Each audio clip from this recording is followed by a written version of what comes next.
Madame, monsieur, bonsoir et bienvenue. Ce soir, au menu, nous avons le PDCI RDA. Bonsoir André. Bonsoir Christelle. J'espère que vous allez bien. Ça va et ça va aller crescendo, comme c'est la Crescendo. formule. Je connais bien la formule.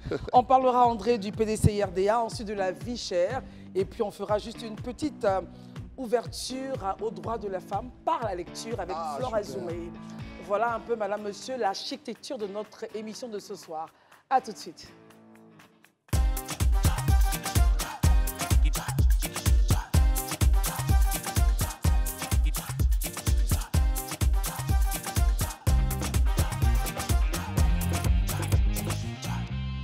Christelle vous a dressé l'architecture de cette émission et comme elle dit, on parlera un peu de politique. Évidemment, ce ne sera pas qu'un peu puisque c'est un parti très important de notre pays qui est en train de poursuivre sa restructuration.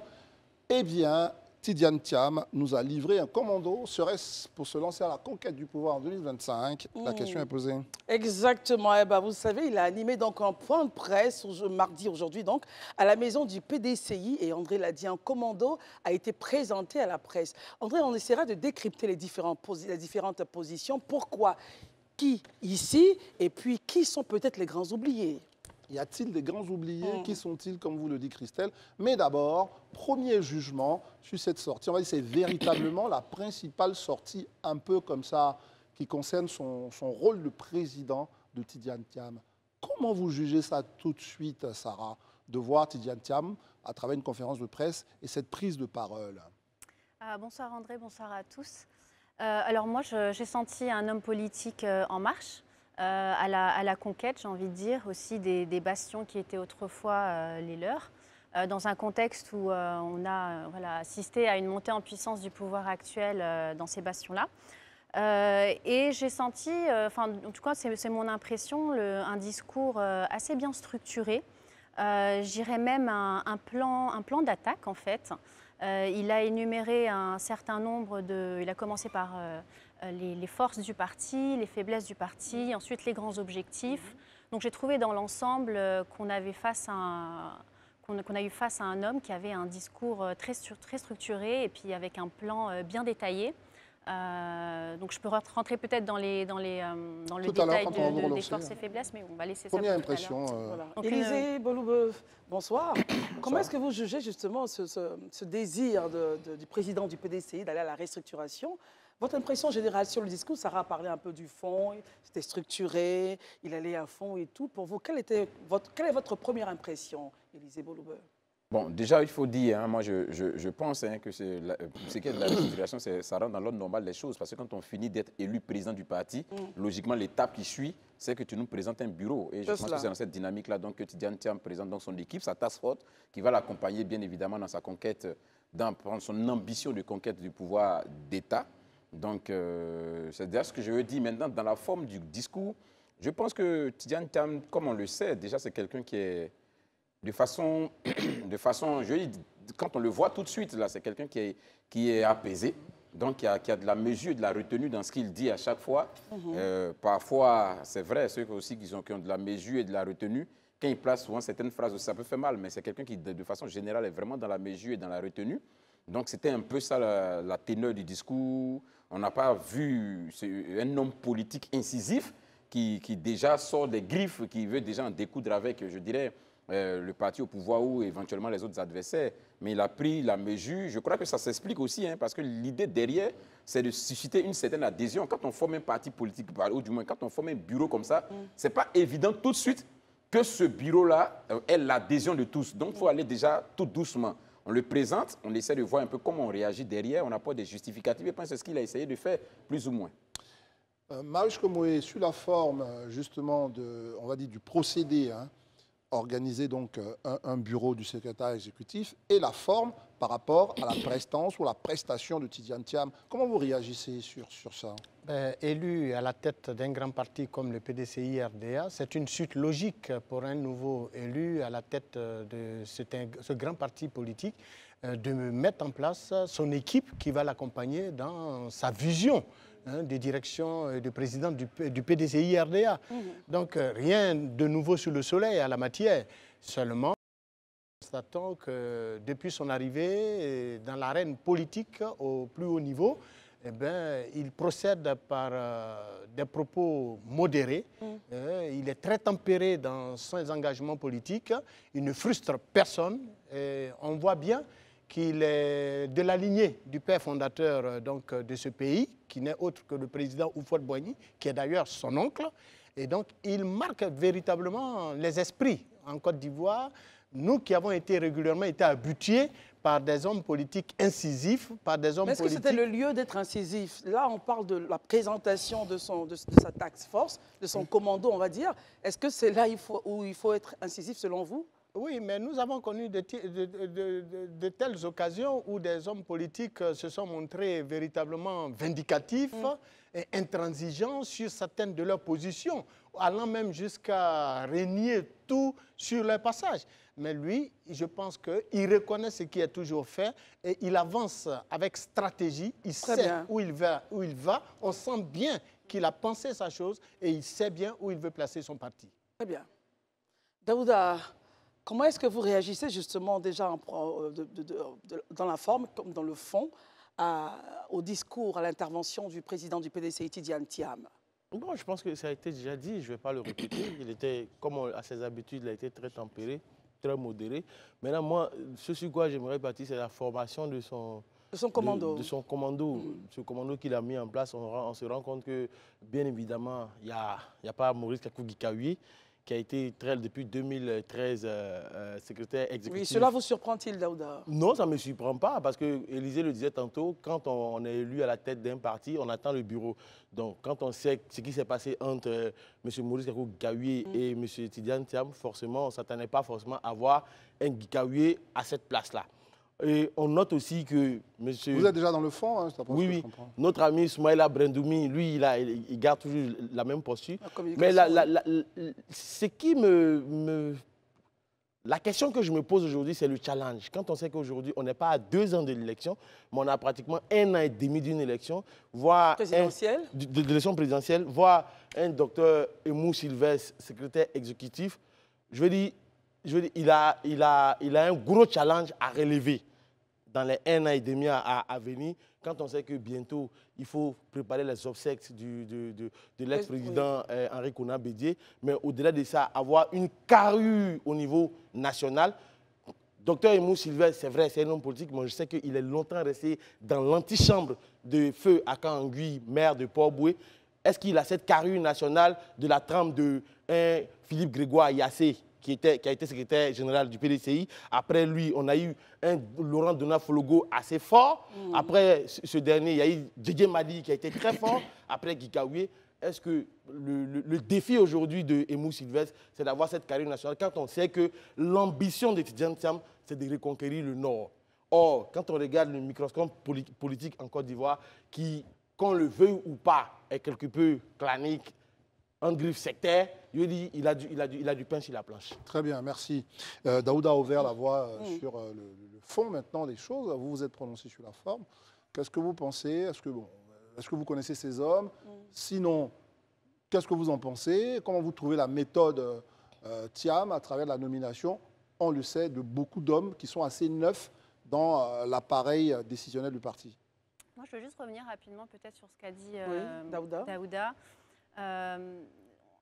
À t'entendre, on a l'impression que ce choix de ce candidat n'a peut-être pas les capacités de relever le défi de mobiliser les personnes autour de la candidature de Thiam. Moi, j'ai envie de te renvoyer la question, à savoir, mais ce rôle de secrétaire exécutif, est-ce qu'il doit nécessairement avoir ce rôle, parce qu'on en parlait tout à l'heure, dont tu lui as attribué, à savoir mobiliser tout l'électorat. Parce que pour moi, le rôle du secrétaire exécutif, c'est vraiment coordonner les activités du parti. Et pour ça, on n'a pas besoin, si tu veux, d'être un homme très charismatique ou politiquement très exposé depuis de nombreuses années, mais plus d'être un homme de confiance. Administratif, de la confiance? Oui, c'est un rôle de confiance. Et puis, c'est un rôle aussi qui ne joue pas tout seul. Il y a un secrétaire exécutif adjoint, il y a une responsable des questions économiques, un porte-parole, un chargé de la communication. Donc, c'est toute une équipe qui, pour moi, vraiment est... Je vais te laisser réagir, Daouda, parce que je vois que... Non, bon, après, à t'écouter, je veux dire, peut-être que sûrement que tu as envie de mieux comprendre, mais quand tu regardes l'écosystème politique en Côte d'Ivoire, après le président d'un parti, il a un homme fort derrière lui. Et cet homme fort-là, c'est le secrétaire exécutif, qui est l'homme, je ne dirais pas, c'est l'homme fort du moment. C'est lui qui va aller au charbon pour lui, pour véritablement travailler avant que c'est l'antéo-ambuleur. C'est celui qui ouvre la voie, en fait, pour le président. Daouda, on vous pose des questions, mais enfin, vous avez affirmé ça une fois et vous avez relancé, mais la question fondamentale, c'est vous vous appuyez sur quoi pour penser que le maire de Port-Boué, qui est quand même une commune importante, ne serait pas un homme fort? Non, je ne dis pas que ce n'est pas un homme fort. J'ai dit, pour ce que nous savons de Dr Aimou Sylvestre, son background politique, pour ceux qui regardent, qui suivent la politique en Côte d'Ivoire, ça a été toujours pratiquement Port-Boué. C'est resté toujours au niveau local. Vous voulez dire qu'il n'a pas d'ancrage national? Voilà. Quand je regarde qu'on appelle ça, depuis le PDCI, la création du PDCI jusqu'à aujourd'hui, ceux qui étaient secrétaires général en son temps, avaient tous un ancrage national. Donc, je me dis, il a du pain sur la planche. Ça ne veut pas dire qu'il ne va pas réussir. Mais je dis qu'il a du travail à faire. Quand on sait qu'il y a les obsèques du président Bédié à organiser, et après cela, aller à, comment on appelle ça, aux joutes électorales de la présidentielle. C'est ça, pour moi, le défi, en fait. Élisée Boloubé, votre avis sur la question. Est-ce que vous pensez que le docteur Sylvestre Aimou, qui devient secrétaire exécutif, pourra évidemment remplir à bien sa mission? Est-ce que c'est l'homme qu'il faut à cette place-là, selon vous? Bon, dit que c'est l'homme qu'il faut à cette place, je ne pourrais pas répondre de façon catégorique à cette question, mais je pense quand même que le docteur Aimou a pour lui quand même une certaine légitimité, parce que ça fait 2 fois qu'il est élu successivement à la mairie de Port-Boué. Et pour ceux qui savent, la mairie de Port-Boué, c'est un enjeu crucial. Le docteur Aimou Sylvestre, pour votre gouvernement, a battu des ministres de la République qui étaient au grand du RHDP à Port-Boué. Et à 2 reprises, même d'ailleurs, une élection qui a été annulée, qui a été reprise, et il a battu encore. Et cette année encore, pareil. Voilà, la coalition au pouvoir, il a battu. Donc, ça dit quelque part, il a une certaine légitimité populaire, qu'on le veuille oui ou non. Ça, c'est déjà un. Deuxièmement, je pense qu'une précision doit se faire au niveau de Daouda. Ceux dont il parle, ces anciens secrétaires exécutifs ou des secrétaires généraux, ne perdons pas de vue qu'on sort d'un contexte où ces personnes-là étaient des militants depuis même leur jeune âge au PDCI et donc qui ont bénéficié d'un positionnement politique dans le gouvernement. Ceux qui ont été secrétaires généraux du PDCI la plupart du temps, ils ont été ministres, ils ont été des hommes d'État. Donc ça leur a donné une certaine carrure nationale. Ce n'est pas qu'ils sont allés eux-mêmes conquérir les territoires au niveau national. Ça, c'est déjà une première chose qu'il faut noter. Aujourd'hui, moi, je crois que quelqu'un comme Aimou Sylvestre, dans l'opinion, parce qu'aujourd'hui, le PDCI a un défi, taxé d'être un parti septuagénaire, donc de personnes gérontocrates, la plupart du temps, aujourd'hui veut conquérir une autre catégorie de la population, qui est la plus grande d'ailleurs en Côte d'Ivoire, c'est-à-dire les jeunes. Docteur Aimou, c'est quelqu'un quand même qui séduit une partie de la jeunesse.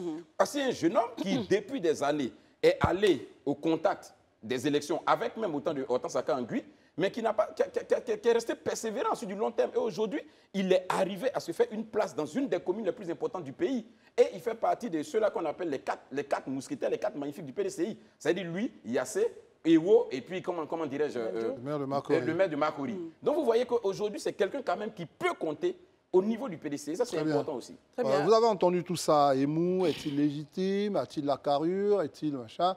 Comment vous jugez justement l'arrivée d'Aimou comme ça en tête de l'appareil du parti PDCI? C'est la consécration d'une longue lutte politique, d'abord avec son mentor qui fut Mme Saka-Nguy.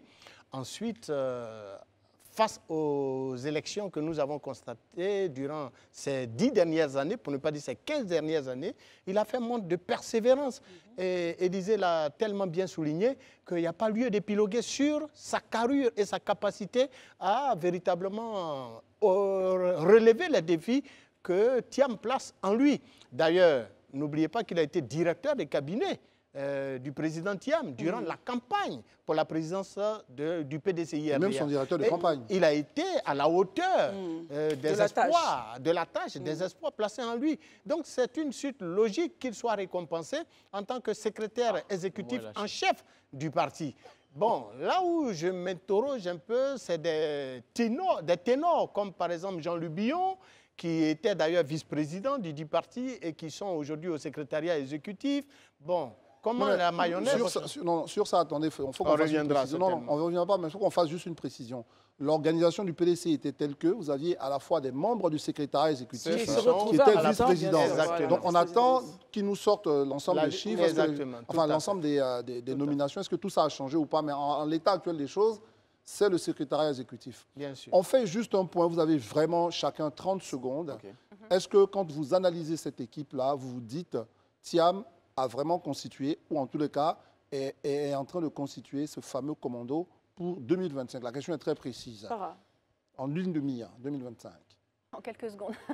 Oui, je le pense, notamment parce qu'il s'est entouré de personnes de confiance qui ont su notamment faire leurs preuves pendant la période de transition jusqu'à son élection en tant que président du parti.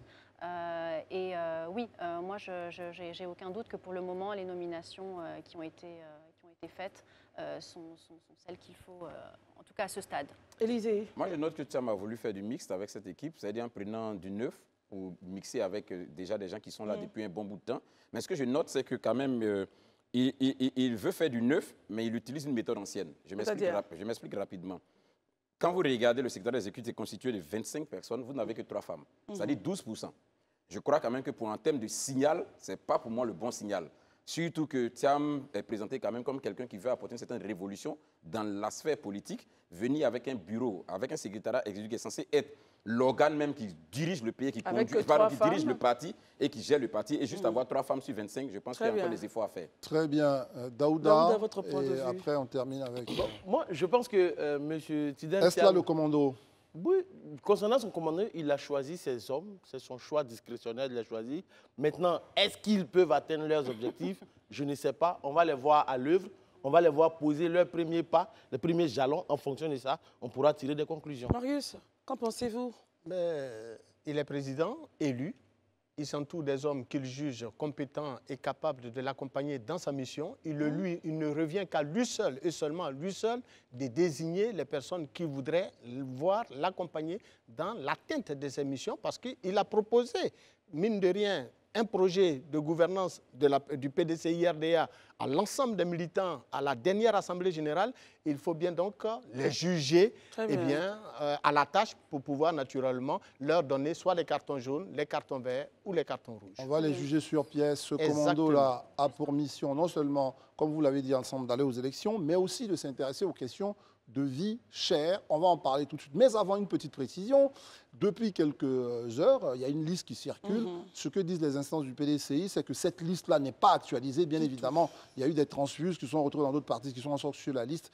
Donc, on invite tous les observateurs à aller au parti pour retirer la liste qui serait la plus fiable. Voici l'information à chaud qu'on peut vous donner. Le commando est là. Il doit regarder pas mal de sujets, mais il doit regarder aussi les questions de vie chère, et notamment ceux qui, parfois, profitent on va dire, du laxisme de ceux qui doivent contrôler pour, j'allais dire, faire des fraudes à la fois sur les prix ou sur la qualité des produits. Très bien. Alors, André, c'est une affaire assez chaude. On a une saisie de 427 sacs de riz de 22,5 kilos d'une valeur de 5 17 250 francs CFA chez un grossiste, pris en flagrant délit d'appliquer des prix qui ne seraient pas homologués par le gouvernement ivoirien. Alors, c'est ce lundi, donc 4 mars, dans la commune de Port-Bouetiens. On repart à Port-Bouet, dans la commune de Port-Bouet, que les indélicats ont été pris. Votre avis sur la question, Daouda, vous qui souriez, allez-y, on reste avec vous. Que pensez-vous de cette saisie? Non, pour moi, déjà, il faut dire que c'est déjà une très bonne chose qu'il y a, comment on appelle ça, la brigade mobile du ministère du Commerce ait pu attraper cela parce que depuis près de 1 an et demi, 2 ans maintenant, on est dans une question de vie chère. L'État de Côte d'Ivoire ne peut pas avoir plafonné le prix de certaines denrées alimentaires pour pouvoir protéger le pouvoir d'achat des Ivoiriens et que des personnes malhonnêtes, ça donne à de la spéculation sur le terrain. Mais il faut dire les choses de façon claire. C'est une manœuvre qui existe, qui est tout le temps faite par ces unités-là. Maintenant, ce que j'aimerais dire pour chuter sur la question, c'est que techniquement, aujourd'hui, il est de la responsabilité de chaque consommateur que nous sommes, que je suis, que vous êtes, de vérifier les prix et de s'assurer d'appeler cette brigade. Il y a un numéro vert qui existe, même sur l'application de le CNLVC, qui permet aussi de signaler ces personnes, ces pratiques frauduleuses là sur le terrain. Il faut que chacun y mette du sien, il faut que chacun mette sa main à la pâte pour que la vie chère ne soit pas un danger pour nous tous. Très bien, Sarah. Oui, alors c'est une pratique illégale et cette brigade est là pour justement se saisir de ce genre de choses.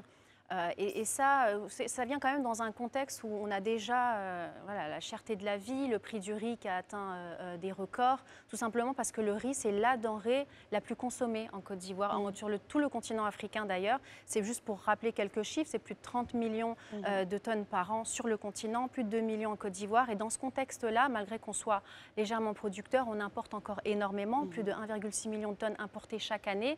Donc dans ce contexte-là où on n'est toujours pas en mesure de produire localement ce qu'on consomme, on reste très vulnérable aux pays exportateurs et donc à justement ces flambées des prix, comme on l'avait constaté en juillet dernier quand l'Inde avait décidé de suspendre ses exportations. On avait vu les prix s'envoler. Donc par rapport à cette vulnérabilité, par rapport à la question de la sécurité alimentaire, il est très important pour éviter justement ce genre de pratique que le pays s'investisse plus dans la production de riz localement. C'est un sujet qui revient à chaque fois et il y a plusieurs structures qui sont en charge de faire en sorte qu'on atteigne cette suffisance. Le problème, c'est qu'à chaque fois, on met des objectifs. En 2018, quand la DRIS avait été mise en place, on avait dit qu'en 2020, on serait capable de produire localement ce que l'on consomme. On n'y est toujours pas. Et il faut s'attaquer du coup aux problèmes de fond qui pour moi sont le coût des engrais, le coût des semences, la concurrence par rapport aux produits importés. Il y a énormément de choses à dire sur ce sujet, mais tout ça, ça a un impact sur notre vulnérabilité et du coup sur le prix du riz qu'on achète localement. Marius Komoré, je sais que c'est un sujet justement, évidemment André, en tant que représentant des consommateurs, de la société civile, il faut le préciser. On ne va pas répéter ça, j'espère. Alors, votre avis, justement, est très attendu sur la question, Marius Komoré. Oui, c'est vrai, Sarah l'a dit. Et nous le soutenons aisément. Et c'est cela même qui fonde le combat que nous menons depuis des années. Comment pouvez-vous concevoir qu'un pays comme l'Inde, la Thaïlande, la Chine, le Japon et autres, le Vietnam, qui approvisionnent la Côte d'Ivoire en riz, sont des pays totalement enclavés d'eau. Ils n'ont pas de terre arable, de terre cultivable. Mais avec cette calamité naturelle, ces pays comme l'Inde, je l'ai cité, dont nous dépendons plus de 40% de notre consommation de riz, produisent du riz. Regardez le taux même de niveau de vie entre un Indien et un Ivoirien, entre un Américain et un Ivoirien. Mais ces pays-là, malgré le taux d'évolution de la société, travaillent la terre et viennent nourrir un pays aussi pauvre, très endetté comme le nôtre. Donc, Dame Nature a gratifié l'ensemble de son territoire national de bas-fonds pouvant lui permettre de produire du riz. On a initié plusieurs politiques. Une fois qu'on a dit ça, est-ce qu'on peut revenir quand même sur le sujet la saisie de la brigade de contrôle rapide? Bon, d'abord, la brigade, je termine pour dire que la création même de la brigade découle justement d'un dysfonctionnement du marché de la consommation. En vérité, le marché de la consommation relevait, le contrôle relevait de la Direction générale du commerce intérieur et ses agents contrôleurs de prix. On s'est rendu compte que ces agents-là ne jouaient pas véritablement leur rôle. Et donc, le ministre du commerce actuel, ayant perçu nos cris de cœur, nos divergences de point de vue avec donc, ces services, a mis en place cette brigade qui nous donne les résultats que nous constatons aujourd'hui. L'opérateur qui a été surpris, j'allais dire, dans sa En salle flagrant besogne. délit, bien sûr. Ouais. En Parce flagrant qu'il délit, augmentait n'est les pas prix, il à sa précisait pas les première. prix, C'est l'opérateur qui nous livre la majorité de notre consommation du riz. Il détient à lui seul plus de 75 à 80% de l'importation du riz au niveau national. Ne pas le dire, c'est faire preuve de malhonnêteté intellectuelle. Et donc cet opérateur-là, aujourd'hui, son dossier est entre les mains donc, de l'administration publique en charge de régler la question. Et le ministre du Commerce est ferme sur la décision. Lui, avec qui nous avons échangé, et nous pensons que d'ailleurs nous avons une rencontre avec lui en tant qu'organisation de défense et de protection des intérêts des consommateurs avec lui demain sur la question et sur pas mal d'autres questions, dont la question justement du contrôle des instruments de mesure au plan national, cette politique qui est d'ailleurs stoppée depuis 2019. Élisée Boloub, on voit bien que l'État, enfin il a bien dit, c'est l'opérateur qui fournit la plus grosse production de riz ici, mais l'État n'a pas fait de favoritisme. Hein.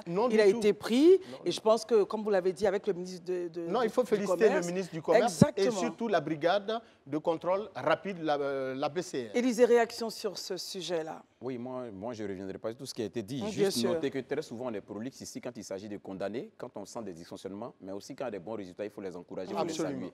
Et je voudrais en tout cas saluer la brigade de contrôle rapide, à travers elle, le ministère du Commerce, qui en réalité fait un travail important pour faire respecter les mesures et les décisions prises par le gouvernement. Et ça, c'est une très bonne chose.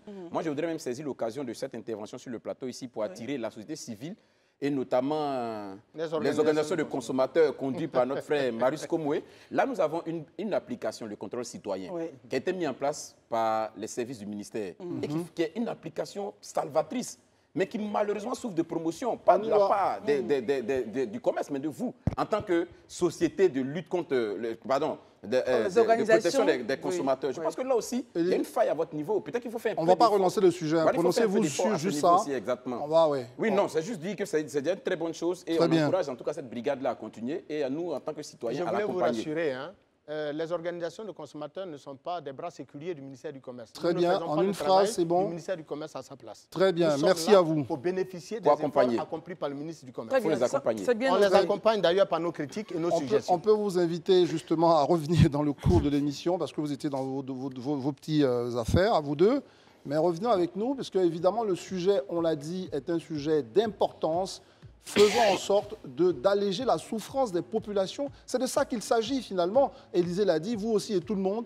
Et nous, on espère simplement que les uns et les autres, Christelle, vont jouer le jeu. Exactement, bien sûr. Et justement, en parlant de jouer le jeu, on va continuer dans cette émission à parler d'un sujet hautement important. Très bien. Il s'agit des droits de la femme. Bientôt, ça sera le 8 mars. Et pour en parler, on a beaucoup de plaisir à recevoir Madame Flore Azoumé. Merci d'être avec nous. Au travers de l'écriture, on s'intéressera aux droits de la femme. Surtout, comme vous le dites, par rapport à une activité à venir, aux conditions de la femme. Bien sûr. En quoi est-ce qu'aujourd'hui, Flore Azoumé, le fait d'écrire peut être quelque chose, je ne vais pas dire qui sorte la femme de ses conditions ou qui raconte les conditions de la femme. C'est quoi le lien entre l'écriture et le fait que la condition de la femme peut être améliorée? Un écrivain, c'est un témoin de son temps. Hein. Donc, à travers l'écriture, à travers des romans, même si c'est de la fiction, on parle quand même de notre environnement. Donc, lorsqu'on écrit, automatiquement, on peut parler de la femme. Bon, dans l'activité que je vais faire demain, je parle de l'écriture au féminin. C'est ça. Personnellement, je ne pense pas qu'il y ait une écriture au féminin, mais c'est un débat. C'est un débat parce que je pense que, bon, un écrivain, homme ou femme, c'est un écrivain à part entière. Vous faites bien de le dire parce qu'on allait vous poser la question, est-ce que les femmes parlent mieux des conditions de leurs congénères? Enfin, parce que ou bien les hommes sont toujours, il y a un côté comme ça machiste. C'est que les hommes ont tendance à écrire et à décrire la femme sur le côté qu'on ne veut pas voir, c'est-à-dire le côté évidemment qui est toujours faire preuve encore j'allais dire de domination. Est-ce que ça apparaît comme ça dans l'écriture des hommes? Et ça apparaît moins dans... Non, ce n'est pas aussi stéréotypé. C'est pas aussi stéréotypé, parfait. Alors, vous avez Flore Azoumé, les amis, Christelle. Flore Azoumé, alors l'idée pour vous, c'est de faire une écriture féminine des conditions sociales de la femme. Et était-il très important de se faire l'écho des conditions sociales de la femme? Bon, d'abord, c'est un prétexte, hein, parce que bon, pour moi, c'était le prétexte de mettre en lumière deux auteurs que je trouve vraiment talentueux. Et puis souvent, les gens parlent d'écriture féminine. Comme j'ai dit, moi, je ne pense pas qu'il y ait une écriture véritable féminine, mais c'est un débat. C'est un débat. Demain, ça sera un débat à travers 2 livres qui parlent de personnages féminins très forts. J'ai trouvé ça très intéressant. Sur le deuxième axe, les conditions sociales de la femme. Les conditions sociales, bon, moi, je suis un petit peu... j'ai un regard particulier. Allez-y, ça nous intéresse. Oui, je trouve qu'il y a énormément d'avancées politiques, etc. pour la femme. Hein, et je pense que le mouvement va continuer, et c'est très bien. Mais moi, je me pose la question, en tant que mère, je trouve que cela va très vite, et j'ai l'impression que nos filles et nos sœurs ne sont pas dans le mouvement. Elles ne sont pas dans le mouvement. Qu'est-ce qui va vite, en fait? En fait, il y a beaucoup d'avancées. Beaucoup d'avancées. Maintenant, la femme, effectivement, aujourd'hui, on a beaucoup de liberté. Même au niveau du mariage, l'homme et la femme sont bien sûr, tous les deux chefs de famille. Ce que Christelle, d'ailleurs, approuve. Voilà. Parce mais pas dans les dépenses, dans le foyer. J'y viens, en fait. Il faut y arriver, on est pressé d'entendre ça. C'est ça mon souci. Oui, bien sûr. Et bon, moi, je suis mère, ma fille déjà est une jeune femme, donc je sais de quoi je parle. Et les principes que je vous aujourd'hui, nos jeunes sœurs et nos filles, qui mettent en avant beaucoup plus leur aspect extérieur et qui sont ils sont à la recherche de, comment dirais-je, d'artifices. Hein, d'attraction. Moi, je vous demanderais de dire les choses telles qu'elles sont. Je peux parler crûment. Mais je vous en prie. On est à la télévision. Oui, mais quand je vois qu'il y a des médicaments, il y a même aussi d'autres artifices pour avoir un postérieur des plus avantageux, même parfois très proéminent. Pareil pour la poitrine aussi. Moi, je me pose la question, je me dis... Des rondeurs à nous couper le souffle. Oui, mais à vous couper le souffle. À vous couper le souffle, mais surtout, ce n'est pas naturel. Bon, si on l'a naturellement, chacun a son corps. Mais elles sont à la recherche, justement. Donc, en le faisant ainsi, certaines femmes se détournent des vraies réalités des femmes. En fait, je vais plus loin. Je me demande, mais quelle image elles ont d'elles-mêmes et quelle image elles veulent projeter d'elles-mêmes dans la société. Pour moi, c'est vraiment mon problème. Bien sûr. Je me dis, moi, j'ai toujours dit à ma fille, et je le dis toujours, avant d'être une femme, je suis d'abord un être humain. Voilà. Moi, quand je me positionne, je suis devant un homme, je suis un être humain. Je ne suis pas une personne qui est là pour, comment dirais-je, pour qu'on m'enferme dans mon identité de femme, je dirais même identité sexuelle. Permettez, Flore, pour moi, c'est ça. Flore, je me permettais pour rebondir là-dessus. Est-ce que je pense qu'il faut qu'on fasse le lien? Est-ce que cette réflexion que vous avez est aussi liée à votre culture d'auteur, d'écrivaine? Ou bien vous vous dites, il faut de plus en plus permettre à d'autres femmes de lire pour pouvoir accéder à cette forme de pensée? Vous vous dites quoi? Bon, c'est vrai que lorsque l'on écrit, comme j'ai dit, on est témoin de notre temps. Et l'écriture, c'est une réflexion. Bien sûr. Donc, je suis quelqu'un qui réfléchit, qui regarde et qui analyse. Et donc, je passe mon temps à analyser ce qu'il y a autour de moi. Bien sûr. Et je ne suis pas du tout fermée. Je suis aussi bien sur les réseaux sociaux que sur Instagram. Je parle avec les jeunes, je regarde. Et je m'interroge, je me questionne. Sarah, je pense à une question pour vous, Sarah. Oui, j'en ai beaucoup. Merci d'être avec nous ce soir. Mais vous ne pouvez pas les poser toutes. Hein. On a fini. Oui, ça On va c'est prendre une seule sûr. question. Non, je vous écoute très attentivement et je pense savoir où est-ce que vous voulez en venir subtilement. On partage peut-être aussi votre avis là-dessus. Mais tout à l'heure, vous parliez d'avancées politiques, que ça allait un petit peu vite. Je suis d'avis que ça n'avance pas forcément vite, mais je parle strictement sur le point de vue du droit de la femme. On a quelques avancées, certes politiques, qui pour moi restent un peu trop symboliques. Je pense par exemple au congé de maternité, qui dans beaucoup de pays, et quand on est très content, on dit « oh, il est de 3 mois, c'est super ». Mais quand vous écoutez par exemple, en tant que maman aussi, l'Organisation mondiale de la santé qui dit qu'il y a vraiment une importance cruciale, et c'est pour la santé du bébé, que la maman reste au moins 6 mois avec son enfant. C'est aussi le temps minimum que l'on conseille pour l'allaitement. Mais dans les droits, dans les faits, on est à 3 mois. Ensuite, symboliquement... Il faut qu'on arrive à la question, Sarah. Oui, mais justement, c'est ce qu'elle en pense. Il n'y a pas longtemps, on vient de faire une autre avancée politique. L'homme a le droit maintenant à un congé paternité. On n'a pas encore le nombre de jours. Hein. Et oui, ce serait peut-être autour de 21, si j'ai bien compris, même si ce n'est pas encore fixé, ce qui est très bien, parce que justement, le papa a aussi besoin d'être présent dans la vie de son enfant et du partage. Voilà, qu'est-ce que vous pensez de ces... Vous pensez qu'elles sont suffisantes ou vous pensez qu'on peut faire mieux encore dans l'avancement des droits des femmes? En fait, quand je dis que ça va trop vite, non. ça évolue et c'est très bien. Non, juste, Et moi, je ne me positionne pas du tout sur ce plan-là parce que je sais que les choses vont évoluer. Il y a beaucoup d'associations, les femmes se battent, etc. Moi, je m'inquiète surtout sur le mental, la mentalité, mindset. voilà, Les dérives, des jeunes générations. Ouais. Parce que Vous je faites dis, bien. vous, on est déjà sur le chemin. Mais on Mais a grâce tout- aux gens comme vous, justement. voilà, mais on a qui toute cette dénoncent. génération qui, je trouve, fait machine arrière, en fait. J'ai Qui se l'impression... renie physiquement, c'est ce que vous Bon, avez qui dit. se hein. renie... Non, dans c'est- les traditions peut-être. Flore, Très bien. Flore Azoumé, écoutez, Oui. on va poursuivre les débats, vous savez où? On va poursuivre les débats demain donc à cette table ronde qui aura lieu donc dans une librairie de la place. Vous allez me rappeler, ce sera où? Librairie Carrefour. La librairie Carrefour Siloé, n'hésitez À pas à y quelle aller. heure, André? On va nous Vous allez, dire. oui, vous dites à quelle heure? À partir de 14h. Mais surtout, vous allez retrouver donc l'auteur de Les Jardins d'Adalou, Josette Abondou, et puis une jeune autrice ou auteure, si vous voulez, qu'on a reçue ici même, Patricia Ikaba, pour son joli roman Du sable dans les yeux. Tous ceux-là vont se retrouver demain pour suivre les Oui, débats et vous permettre justement... Et surtout, moi, comme j'ai dit, je suis vraiment très intéressée, beaucoup plus intéressée par la jeunesse, en fait. Très bien. Et donc, demain, c'est un rendez-vous, surtout avec les étudiants. La sensibilisation sur TikTok, Instagram, de l'exhibition des jeunes dames, ça devrait faire partie du débat demain. D'accord, on va Très demander- bien. fait. Merci beaucoup. Merci beaucoup. Merci. On va demander à la société civile. Merci pour votre point. Et on se retrouve juste après, à tout de suite. Nous sommes bien évidemment de retour, Christelle. Bien évidemment, André.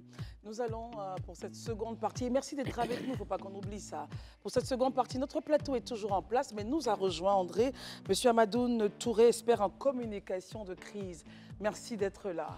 Merci Nous de allons m'inviter. avec vous passer sous votre microscope certains sujets pour avoir votre avis, évidemment, sur la question, André. Communication de crise, et au point que vous avez même fait 2 bouquins ces dernières années, et tout ça pour partager votre expérience. Mais vous étiez là autour de 2010, quand la Côte d'Ivoire, justement, était en train d'essayer de sortir de sa crise qui avait démarré en 2002. Et puis, il y a eu pas mal de victimes. Et on a assisté cette semaine, et vous allez réagir dessus avec nous, à une cérémonie qui a permis de commémorer justement l'une des situations les plus emblématiques de cette crise-là. Ça s'est passé à Bobo. Évidemment, quand on parle d'Abobo, on parle de 7 femmes, on parle d'un rond-point, on parle donc de 13 ans. André, cela fait donc 13 ans que la chose a eu lieu ou aurait eu lieu pour certains. Mais en tout cas, les autorités ivoiriennes et surtout celles de la localité d'Abobo ont décidé de célébrer ces femmes-là en posant simplement une stèle pour commémorer cette histoire terrible qui s'est passée dans ce quartier. André. On regarde le reportage qui nous a été concocté par la rédaction et on revient ici même. Commune d'Abobo à Abidjan. 13 ans après la mort de 7 femmes au rond-point d'Abobo Anador le 3 mars 2011, le collectif des victimes et parents des victimes, en hommage à ces martyrs, a organisé le dimanche 3 mars 2024 un moment de recueillement et de prière pour les victimes. Chaque année, nous nous rassemblons, parfois en présence des autorités ivoiriennes, parfois en privé, au sein de nos familles, pour honorer leur mémoire. Avec le temps, les blessures commencent à se refermer. La justice humaine a été rendue. Nous attendons celle divine. Prenant la parole, l'ancien ministre de la Cohésion et de la Réconciliation nationale, Kouadio Konan Bertin, a salué l'acte héroïque des victimes qui croyaient en la vision du président Alassane Ouattara en ce temps-là. Aujourd'hui, 12-13 ans plus tard, je peux vous dire que vous avez vu juste de prendre un tel engagement. Nous avons vu juste de prendre un tel engagement. 13 ans après, Miss Belmonde Dogo, ministre de la Solidarité et de la lutte contre la pauvreté, a notifié que la commémoration de cette date du 3 mars participe au devoir mémorial républicain. Ce n'est pas exhumer des souvenirs macabres pour raviver haine et rancœur, mais c'est se souvenir pour se prémunir des garanties de non-répétition. C'est une thérapie collective pour les victimes et leurs parents. Un acte pédagogique au profit des jeunes générations pour dire plus jamais ça. Vous avez perdu des êtres chers. Vous avez subi toutes sortes d'atrocités. Nos sœurs, nos filles, qui sont tombées sur le champ d'honneur, les mains nues, de triste mémoire, ce 3 mars 2011, ne doit pas être oublié. Je voudrais ici et maintenant vous inviter au pardon. Cette cérémonie en hommage aux victimes de la crise post-électorale intervient après la grâce présidentielle du chef de l'État Alassane Ouattara à 51 hommes et femmes. Voilà donc, André, la commémoration de cette triste affaire du côté d'Abobo a été marquée par la pose de la première pierre de cette stèle qui rappelle ce souvenir douloureux qu'a connu notre pays. Très bien, vous êtes avec nous, vous arrivez à un moment, ça fait hasard du calendrier, Amadoune Touré. Comment, justement, on fait dans ce cas-là, d'un côté, le président de la République d'une certaine façon, hein, n'en restant pas sur mon mot, a absous ceux qui ont participé à ces crises, et on voit les parents de victimes aussi, justement, essayer de commémorer. Comment, justement, on concilie tout ça pour la compréhension collective, pour que nous tous, nous puissions justement sortir de ces instants douloureux? Je pense qu'il faut d'abord rendre hommage à ces victimes d'Abobo, mais au-delà de ces victimes d'Abobo, il faut penser à toutes les victimes ivoiriennes. Absolument. Il y a eu 3000 morts selon les chiffres officiels acceptés par les autorités ivoiriennes et les Nations Unies. Et je pense que la stèle qu'on a posée est dédiée certes aux femmes d'Abobo, mais également à toutes les victimes ivoiriennes.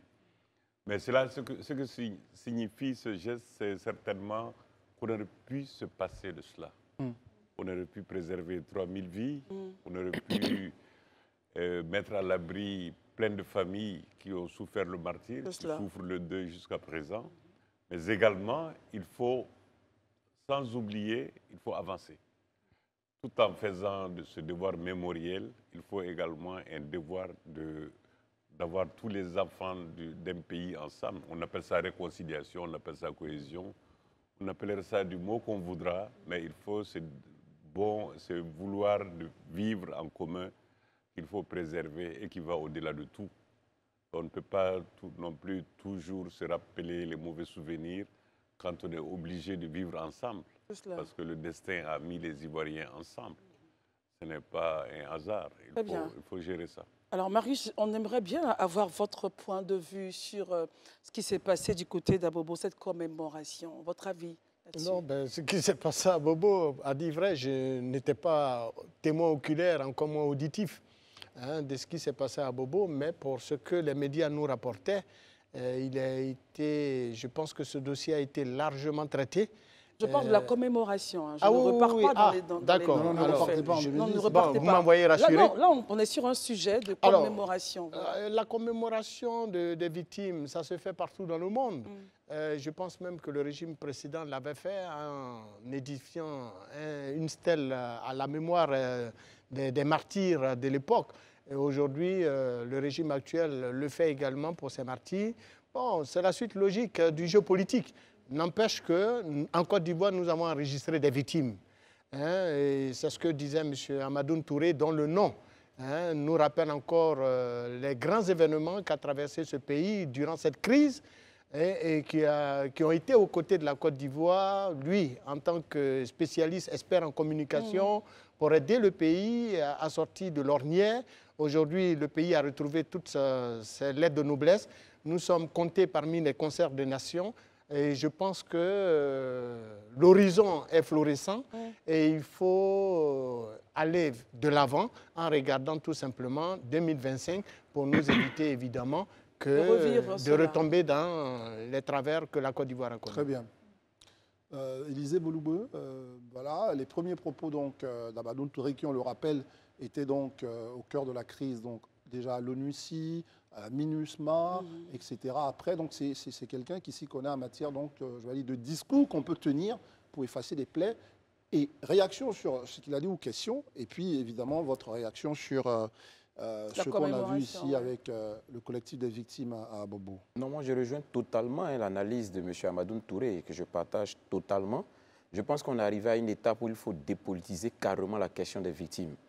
Les victimes n'ont pas de couleur, les victimes n'ont pas de camp, les victimes n'ont pas de race. Ça veut dire quoi dépolitiser, par exemple? Pour pas qu'on ait l'impression que la question des victimes est traitée en faveur d'un camp contre un autre. Il faut qu'on comprenne que la question c'est une question qui concerne tous les Ivoiriens. La preuve, les 3000 morts qu'on a enregistrés, à aucun moment les Nations Unies ni l'État de Côte d'Ivoire nous a donné l'identité de ces 3000 morts pour dire tel était de tel parti ou tel était. C'est des Ivoiriens, c'est des populations ivoiriennes qui... Et c'est à juste titre d'ailleurs que le chef de l'État, dans le communiqué du Conseil national de sécurité, a dit que nous sommes arrivés à un moment où il faut penser aux victimes.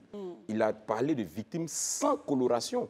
Il faut dresser une stèle, il faut que ce soit une mémoire collective. On est arrivé à cette étape-là. Donc ce qui a été fait à Bobo est bien, mais il faut lui donner une dimension nationale pour que les victimes qui ont été enregistrées, que ce soit à Guitrozon, que ce soit à Daloa, que ce soit à Manchemois, que ce soit à Biankouman, ou à Boaké, où il y a eu des atrocités, des gendarmes qui sont morts et tout ça. Il faut que ce soit une commémoration collective et que ça soit vraiment quelque chose...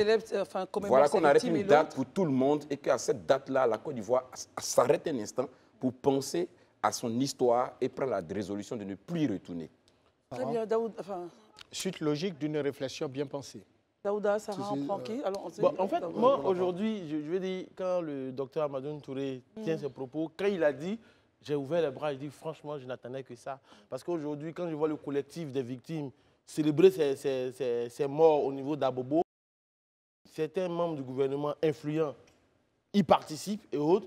Je veux dire, pour moi, la stèle, c'était bien pour ces 7 femmes-là.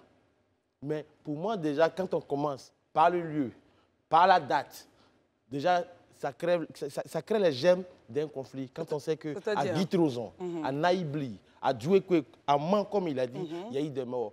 Et la crise ivoirienne ne commence pas en 2010 pour finir en 2011. Ça commence plus loin que ça. Donc aujourd'hui, tous les Ivoiriens, les 30 millions d'Ivoiriens sont des victimes. Mais humblement, chacun met un pas après l'autre pour avancer. Pour moi, il faut trouver, comme Élisée l'a dit, une date, une seule date, un seul lieu symbolique pour tous les Ivoiriens et que l'endroit... Pour toutes les victimes. Pour toutes les victimes et que l'endroit ne soit pas marqué par un symbole. Il faut que ce soit un endroit neutre, une date neutre, inclusive pour tout le monde. C'est mon souhait. Et le monsieur, quand il le dit, je suis vraiment content. Je vous remercie. En tant que communicateur de crise, ça me touche vraiment beaucoup. Mais je ne sais pas si je peux poser une question au docteur. Oui, bien sûr, c'est pour ça. Aujourd'hui, pour vous qui avez passé du temps en Côte d'Ivoire, qui avez été à la MINUSMA. 9 ans. 9 ans. Quand on regarde... À l'ONUCI, ce n'est pas la MINUSMA, c'est à l'ONUCI. À l'ONUCI. Mais aujourd'hui, quand on regarde ce qui se passe au Mali, comment se de cette crise? Il faut toujours apprendre. On le dit de manière générale, on a l'impression qu'on n'apprend pas toujours. Parce que les contextes sont différents, les situations sont différentes, les personnes sont différentes, les objectifs, parfois malheureusement, sont différents. Et parfois même la façon dont les drames arrivent. Les drames n'arrivent pas de la même façon. Donc nous nous adaptons. Nous avons le recul de 10 ans. Quand vous parlez du Mali, peut-être que c'est 3 jours, 4 jours, 5 jours, 6 jours. On ne peut pas avoir le même recul. Vous savez, on a peut-être posé cette stèle-là aujourd'hui parce que c'était possible aujourd'hui. Il y a quelques années, ce n'était pas possible même de penser à ça. Mais pour les Ivoiriens, il faut toujours vous rappeler qu'on dit toujours 3000 victimes. On ne donne pas la religion, la région, l'ethnie. On dit 3000 Ivoiriens. Une victime ivoirienne, c'est une victime de trop. Encore 3000 victimes, c'est 3000 victimes. Au Mali, c'est pareil. S'il y a des victimes, c'est des victimes de trop. C'est des Maliens. On ne dit pas nord, sud, est, ouest. C'est un Malien qui est tombé, c'est un Malien qu'on enterre. De moins, sur les 28, je ne sais plus combien nous sommes, 28 millions de Maliens, c'est un Malien de moins. Donc c'est un bras valide à moins, c'est une intelligence à moins. C'est peut-être même un génie qu'on assassine, comme on assassinait Mozart. Donc il faut avoir la... Sarah, vous avez une question? Oui, j'ai une question. Et par rapport à ce geste, moi je vois un moment de recueillement et de prière, un geste salutaire pour la famille, les familles de ces 7 femmes victimes. Et effectivement, il y a plus de 3000 victimes en Côte d'Ivoire et elles méritent toutes, j'ai envie de dire, voilà, cette forme de recueillement pour aussi apaiser les familles qui ont perdu des membres. Moi, j'ai une question par rapport à votre expérience et votre CV qui est quand même assez impressionnant. Aujourd'hui, dans le contexte actuel de la crise de communication, j'ai envie de dire, enfin pas que de communication, la CEDEAO et les pays de l'AES, Comment est-ce qu'on gère la communication en période de crise comme celle-ci? Comment on applique ça sur le terrain, concrètement, pour améliorer justement la manière dont on communique? Parce que ça fait partie un petit peu aussi de ce qui a été peut-être mal géré côté CEDEAO pendant un temps. Il y a deux choses. Il y a la froideur Oui. qui ne s'accommode pas de passion. Il y a les silences qui ne s'accompagnent pas de bavardage. Donc c'est ces deux qualités qu'il faut. Est-ce que vous pensez que ces qualités-là, vous les avez vues dans les différentes manipulations de l'information de la CEDEAO? Au moment où ça se passe tout de suite, c'est difficile de faire preuve de froideur. C'est difficile de faire preuve de silence. Est-ce que c'est pas justement... Nous en parlons parce que nous ne sommes pas acteurs directs. C'est cela. Heureusement, d'ailleurs, que nous ne sommes pas acteurs directs, que nous les voyons faire, nous disons attention. Monsieur Touré, nous avons un rôle d'alerte. C'est important quand même de ce que vous étiez en train de dire, c'est pour ça que je me permets de vous arrêter là-dessus. Est-ce que ce n'est pas ce qu'on demande justement aux acteurs, malgré tout, comme l'histoire leur a permis d'être aux premières loges, d'avoir quand même cette froideur, mieux gérer cette crise? Oui, c'est ce que nous leur disons. Mais ce n'est pas toujours ce que vous dites qui est entendu. Ah. Vous avez vu ici, vous parlez d'un événement qui a eu lieu il y a 12 ans. 13 ans. 2010, oui. J'étais là. On est même allé le soir avec M. Choi à Bobo parce qu'on disait que les FDS voulaient se venger, etc. Donc on est allé. On a fait des patrouilles sur un peu. Parce que ça dépend aussi de l'événement. Et ceux qui dirigent sont dans l'émotion.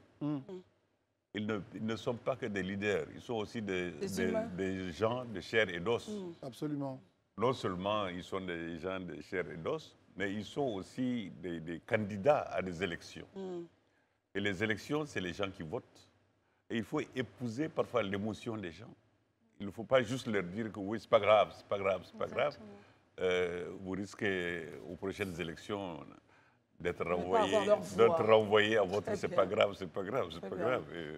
Élisée Boloube a une question. Tout à l'heure, vous avez parlé des attitudes qu'il faut avoir en cas de situation pour la communication en situation de crise. Et vous avez parlé de la froideur, vous avez parlé du silence. Est-ce qu'on peut dire l'attitude qu'a eu la Côte d'Ivoire, ou je dirais même le chef de l'État ivoirien, dans la question des 49 soldats, s'inscrit dans cette dynamique-là? Oui, je crois qu'il a tout fait pour calmer les choses. Il était obligé aussi c'est quand même ses compatriotes. C'est ça.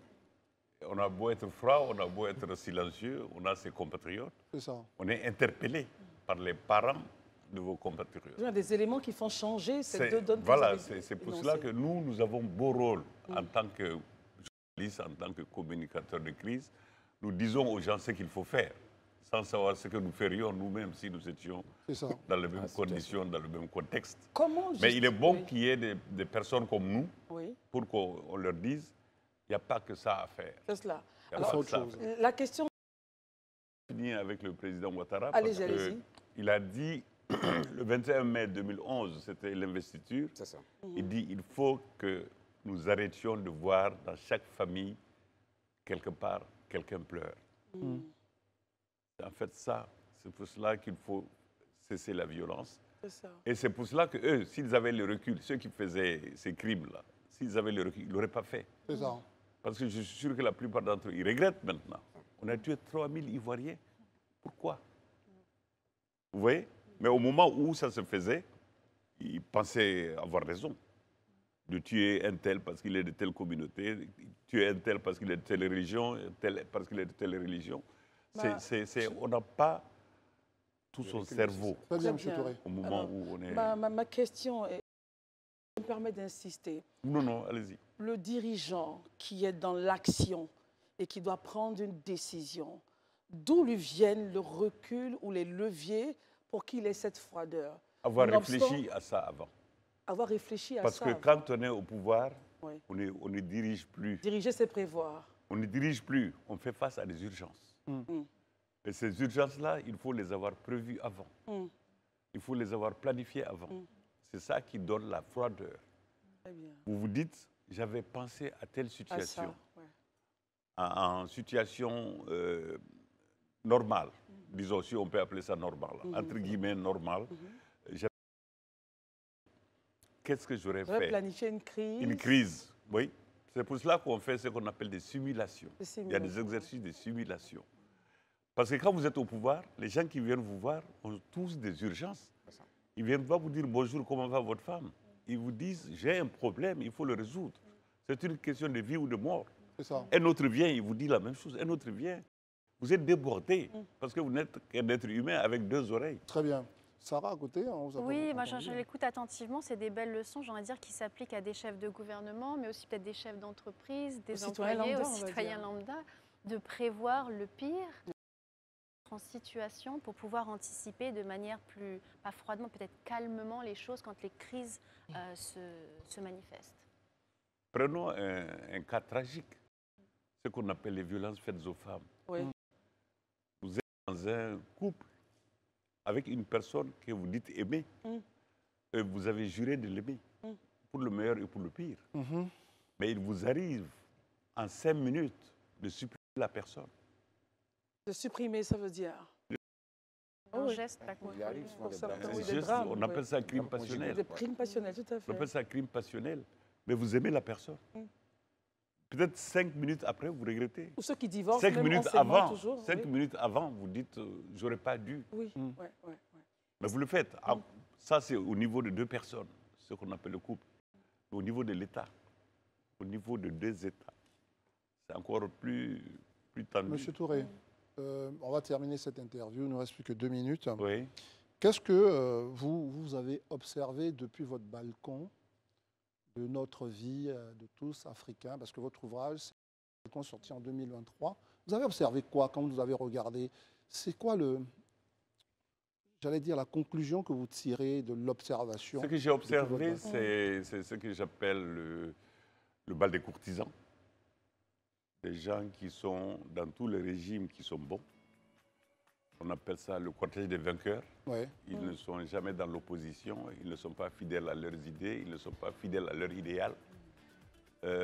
J'ai observé aussi les gens dans la rue. Regardez comment les gens conduisent les voitures ou les motos. Moi, j'ai l'habitude de dire, je l'ai écrit, on conduit comme on se conduit. On se conduit très comme beau, on ça. conduit et comme on a été élevé dans sa maison, dans sa famille. Il y a plein de thèmes que j'ai abordés de mon balcon. Là aussi, j'ai le beau rôle, parce que quand vous êtes dans votre balcon, vous voyez tout le monde passer. Et personne ne vous voit passer. Vous dites aux gens, ne faites pas, ne faites pas, ne faites pas. Vous avez le beau rôle. Si vous êtes dans la rue aussi, peut-être que vous allez brûler le feu rouge, peut-être que vous n'allez pas vous arrêter quand le policier vous demande de vous arrêter. Peut-être que le policier va vous demander de l'argent, vous allez donner. Mais vous dites, de votre balcon, vous dites ne donnez pas. C'est ça.